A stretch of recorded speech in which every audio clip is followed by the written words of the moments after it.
Кочани ќе биде домаќин на пензионерските спортски игри годинава. Ова е еден од многуте проекти кои се дел од годишната програма на Сдруженијето на пензионери на Кочани. Како најголема невладина организација во градот, кочанските пензионери работеа на тоа и да бидат едни од најактивните, па изработија уште побогата програма од лани. Имаме чест да бидеме и домаќини на Републичкото првенство за спорт, значи Републичките спортски игри ќе бидат у Кочани. Потоа ќе бидат регионалната ревија на музика, песни, игри, исто така домаќини сме, кој ќе иземе содржините предвидени од минали години, оно што треба да се спроведе сега, ова година, и овие додатни, поготово да бидеме домаќини на една републичка манифестација.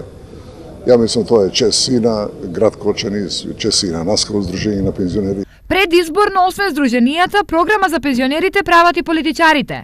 Паветувањата за изградба на долго очекуваниот пензионерски дом повторно се актуелни. Изработивме техничка документација, го обезбедивме просторот, значи плац со маркица, и сега е во програмата и за наредните 4 години можем да откриеме еден дел, значи, од оваа програма, изградба на овој пензионерски дом. Инаку во Кочани има околу 7000 пензионери, но активни во Сдруженијето се едва и околу 1000.